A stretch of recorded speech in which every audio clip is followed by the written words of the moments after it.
Hi, I'm Bert Nussbaumer from macrobeat.co.uk. We had the long-awaited US CPI number this week, which definitely showed the sort of first lift of inflation. Headline inflation been quite a bit higher. Core CPI is still a bit sticky, but higher too. The market really sort of took it in its stride, and it seems as we did obviously expect a higher CPI after all the prices paid indices in the PMIs and the ISM. So the market was probably not that shocked. And in some ways, it still seems the market trusts the Fed, meaning the Fed is going to do lift off a lot later than in previous cycles. And the market seems to go along with that, which means rather than focusing on the strong US economy that should, or the outperformance of the US economy that should really help the dollar, the market just takes this as good US data equals, strong global growth. And it's something we talked about last week, because that is the sort of story which is switching around a little bit, which is nothing else obviously than the reflation trade. So we obviously had a strong rally in the emerging markets, Aussie, Kiwi, CAD, strong rally in the stock market. This is really all around the reflation trade. The later down the road, we really sort of have to see whether the market or how long this reflation story is going to go. If data continues to come the way it's coming, and if CPI pushes higher, which I personally still think, given we talk about wage inflation now, which is more the sticky end of inflation rather than the sort of commodity cycle that might sort of price in at some point in time. So I'm not sure if the Fed gets it right, but the Fed definitely has a few more weeks or months before having to react. So that means in the short term, the reflation trade may indeed be here to stay, but we shall see. I definitely have to eat a little bit of humble pie in terms of the dollar. The dollar story is still on hold and will probably only start to re-emerge once we get the lift of front-end rates, or a flattening of the curve, or the Fed really starting to change course. I have a few charts for you to go through.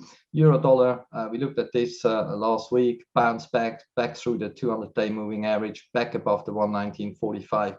The only thing that seems to be going on out there is a rumor of a large double no touch, 117, 120. So needless to say, 119 has been kept again for the last few days, and that is going to be the key pivot. If we fail up here, we could actually start to turn back down, but there's still some risk that this could extend a little bit further.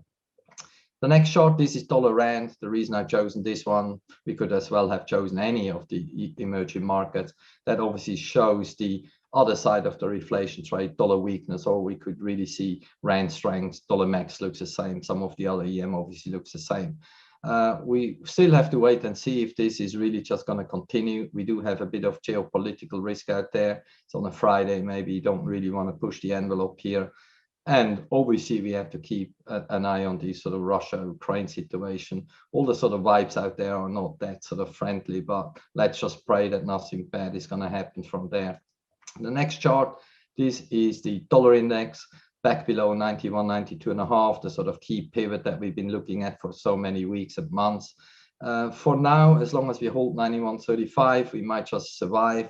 But as long as we are, let's call it 92, as long as we're below 92, the risk in the short term is definitely still on the downside.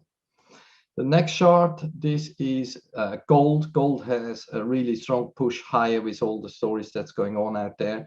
Tested 1763.5 yesterday, didn't quite manage to break there or close above there. So this is really as you can see from the arrows I still have in there, this is the really make or break area for gold.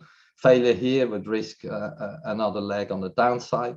Break here would mean we can slowly start to get to the higher levels again, probably push back into the 1800, 1850 area. The next chart is the Dow. It looks scary indeed, but as we just talked about, yields are coming back off. Strong US data. There's just no worries in the world in the equity market right now. As scary as it looks to trade at all-time highs, if I look at my DMIs and the ADX being the momentum indicator, there's just nothing on the technical side that should worry us at this moment in time. So just maybe geopolitics, the real risk out there. Last but not least, this is just a monthly chart, Dow over the last sort of 30 odd years. And that's just really a cliffhanger. Not much to say to it other than it looks rather scary. That's it from me. Thanks very much.